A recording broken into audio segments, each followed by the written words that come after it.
ಸಮಸ್ತ ಭಾರತೀಯರಿಗೆ ಸಂಕ್ರಾಂತಿ ಹಬ್ಬದ ಹಾರ್ದಿಕ ಶುಭಾಶಯಗಳು. ಸಂಕ್ರಾಂತಿ ಈ ಹಬ್ಬದ ವೈಜ್ಞಾನಿಕ ಮಹತ್ವವೇನು ತಿಳಿಯೋಣ ಬನ್ನಿ. ಮಕರ ಸಂಕ್ರಾಂತಿ ಈ ಹಬ್ಬವನ್ನು ಭಾರತೀಯರು ಏಕೆ ಆಚರಿಸುತ್ತಾರೆ? ಅದರ ಹಿಂದಿನ ವೈಜ್ಞಾನಿಕ ಮಹತ್ವವೇನು? ಸಾಮಾನ್ಯವಾಗಿ ನಮ್ಮಲ್ಲಿ ಯಾವ ಹಬ್ಬ ಹರಿದಿನಗಳನ್ನು ಕೂಡ ಸುಮ್ಮನೆ ಮಾಡೋದಿಲ್ಲ. ಪ್ರಮುಖ ಹಬ್ಬ ಅಂತ ಏನೇನಿವೆ ಅವುಗಳ ಹಿಂದೆ ಒಂದು ವೈಜ್ಞಾನಿಕ ಕಾರಣ ಇದ್ದೇ ಇರುತ್ತದೆ.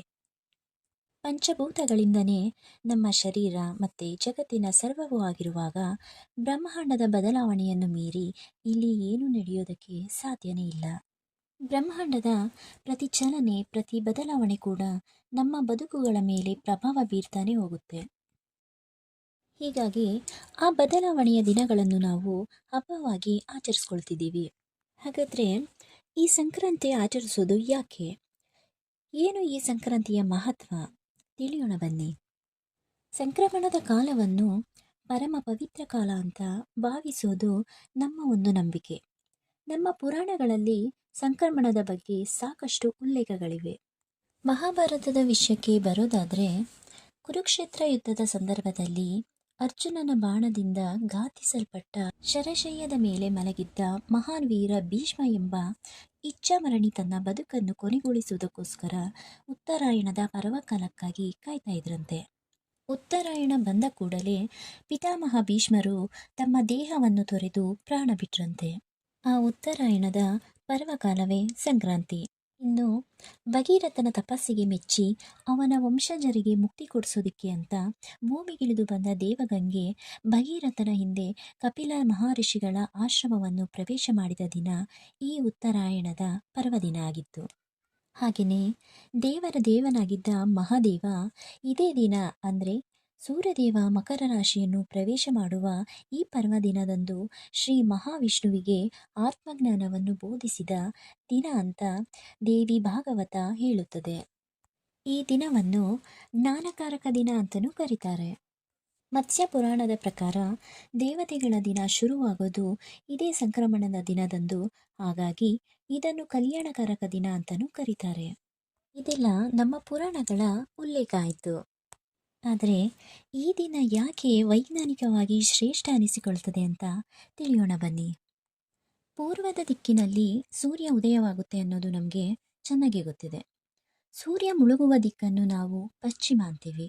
ಆದರೆ ನೀವು ಸರಿಯಾಗಿ ಗಮನಿಸಿ ನೋಡಿದರೆ ಸೂರ್ಯ ವರ್ಷದಲ್ಲಿ 2 ದಿನ ಮಾತ್ರ ಸಂಪೂರ್ಣವಾಗಿ ಪೂರ್ವಕ್ಕೆ ಉದಯಗೊಳ್ಳೋದು.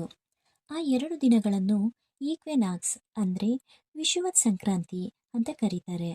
ಆವತ್ತು ಮಾತ್ರ ಹಗಲು ಮತ್ತು ಇರುಳು 2 ಸರಿಸಮಾನವಾಗಿರುತ್ತದೆ. ಅದರರ್ಥ ಬೇರೆಲ್ಲ ದಿನಗಳಲ್ಲಿ ಒಂದು ಹಗಲಿನ ಪ್ರಮಾಣ ಹೆಚ್ಚಾಗಿರುತ್ತೆ ಅಥವಾ ರಾತ್ರಿಯ ಪ್ರಮಾಣ ಹೆಚ್ಚಾಗಿರುತ್ತೆ. ಸಾಮಾನ್ಯವಾಗಿ ಬೇಸಿಗೆಯಲ್ಲಿ ಸೂರ್ಯನ ಬೆಳಕು ಹೆಚ್ಚು ಹೊತ್ತು ಇರುತ್ತೆ, ಆಗ ಕತ್ತಲಾಗೋದು ತಡ ಆಗುತ್ತೆ. ಹೀಗಾಗಿ ಬೇಸಿಗೆಯಲ್ಲಿ ಹಗಲು ಹೆಚ್ಚು, ಆದರೆ ಚಳಿಗಾಲಕ್ಕೆ ಬಂದರೆ ಹಗಲು ಕಡಿಮೆ ಇರುತ್ತೆ, ರಾತ್ರಿ ಜಾಸ್ತಿ ಇರುತ್ತೆ. ಇನ್ನು ಸೂರ್ಯೋದಯವನ್ನು ನೀವು ಗಮನಿಸಿ ನೋಡಿದಾಗ ಸೂರ್ಯ ಮಾರ್ಚ್ನಿಂದ ಜೂನ್ವರೆಗೂ ಭೂಮಧ್ಯ ರೇಖೆಯಿಂದ ಕರ್ಕಾಟಕ ಸಂಕ್ರಾಂತಿ ವೃತ್ತಕ್ಕೆ ಸೇರ್ಕೊಳ್ತಾನೆ. ಅಲ್ಲಿಂದ ದಕ್ಷಿಣದ ಕಡೆಗೆ ಆರಂಭವಾಗುವ ಚಲನೆ ಫೆಬ್ರವರಿಯ ಹೊತ್ತಿಗೆ ಮಕರ ರಾಶಿಗೆ ಪ್ರವೇಶ ಮಾಡ್ತಾನೆ. ಹೀಗೆ ಜನವರಿ 13ರ ರಾತ್ರಿಯ ವೇಳೆಗೆ ಮಕರ ರಾಶಿಗೆ ಪ್ರವೇಶ ಮಾಡುವ ಸೂರ್ಯ ಜನವರಿ 14ರ ನಂತರ ದಕ್ಷಿಣದಿಂದ ಮತ್ತೆ ಉತ್ತರದ ಕಡೆಗೆ ಪ್ರಯಾಣವನ್ನು ಶುರು ಮಾಡ್ತಾನೆ. ಇದು ವಾತಾವರಣದಲ್ಲಿನ ಬದಲಾವಣೆಗಳು ಶುರುವಾಗುವ ದಿನ. ಇಲ್ಲಿಯವರೆಗೆ ತೀವ್ರವಾಗಿರುವ ಚಳಿಗಾಲ ತನ್ನ ತೀವ್ರತೆಯನ್ನು ಕಡಿಮೆ ಮಾಡಿಕೊಳ್ಳೋದಕ್ಕೆ ಶುರು ಮಾಡುತ್ತೆ. ಮಕರ ಸಂಕ್ರಮಣದ ನಂತರ ಕತ್ತಲಿನ ಅವಧಿ ಕಡಿಮೆಯಾಗೋದಕ್ಕೆ ಶುರುವಾಗುತ್ತೆ. ಇದಿಷ್ಟು ಖಗೋಳ ವಿಜ್ಞಾನಕ್ಕೆ ಸಂಬಂಧಪಟ್ಟ ಹಾಗೆ ಮಕರ ಸಂಕ್ರಾಂತಿಯ ಆಚರಣೆಯ ಹಿನ್ನೆಲೆ. ಇದು ಕೇವಲ ಇಷ್ಟೇ ಅಲ್ಲ, ಕೃಷಿ ಪ್ರಧಾನ ಭಾರತದಲ್ಲಿ ಮಕರ ಸಂಕ್ರಾಂತಿ ಅನ್ನೋದು ಒಂದು ಸುಗ್ಗಿ ಹಬ್ಬ ಕೂಡ. ಜನವರಿ 13ರ ರಾತ್ರಿ 12:57 ಸೂರ್ಯ ಮಕರ ರಾಶಿಗೆ ಪ್ರವೇಶ ಮಾಡುತ್ತಾನೆ. ಆ ವೇಳೆಗೆ ರಾತ್ರಿ ಆಗಿರುತ್ತದೆ. ಹಾಗಾಗಿ ಜನರು ಜನವರಿ 14ನೇ ತಾರೀಕು ಮಕರ ಸಂಕ್ರಾಂತಿಯನ್ನು ಆಚರಿಸುತ್ತಾರೆ. ನಾವು ಕೇವಲ ಕ್ಯಾಲೆಂಡರ್ ಬದಲಾವಣೆಯನ್ನು ಆಚರಿಸೋ ಜನ ಅಲ್ಲ, ಹಾಗೆಯೇ ನಮ್ಮ ಆಚರಣೆಗಳು ಕೂಡ ಕೇವಲ ನಮ್ಮ ಅನುಕೂಲಕ್ಕಾಗಿ ಹುಟ್ಕೊಂಡಿದ್ದು ಅಲ್ಲ. ಭಾರತದ ಪ್ರತಿ ಹಬ್ಬದ ಹಿಂದೆ ಕೂಡ ವೈಜ್ಞಾನಿಕ ಕಾರಣ ಇರುತ್ತೆ.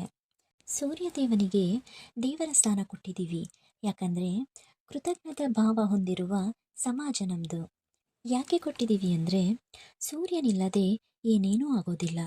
ಹೀಗಾಗಿ ಮಕರ ಸಂಕ್ರಮಣದ ದಿನ ಹಾಲು, ತುಪ್ಪ, ಸಿಹಿ ಮುಂತಾದವುಗಳನ್ನು ಸೂರ್ಯದೇವನಿಗೆ ಅರ್ಪಿಸುವ ಪದ್ಧತಿ ಇದೆ. ಇದು ಇಷ್ಟು ಸಂಕ್ರಾಂತಿಯ ಮಾಹಿತಿ. ಈ ಮಾಹಿತಿ ನಿಮಗೆ ಇಷ್ಟ ಆಗಿದ್ರೆ ಸಬ್ಸ್ಕ್ರೈಬ್ ಮಾಡಿ, ಹಾಗೆ ಲೈಕ್ ಮಾಡಿ. ಮತ್ತೊಮ್ಮೆ ಹೇಳ್ತಾ ಇದ್ದೀನಿ, ಸಂಕ್ರಾಂತಿ ಹಬ್ಬದ ಹಾರ್ದಿಕ ಶುಭಾಶಯಗಳು.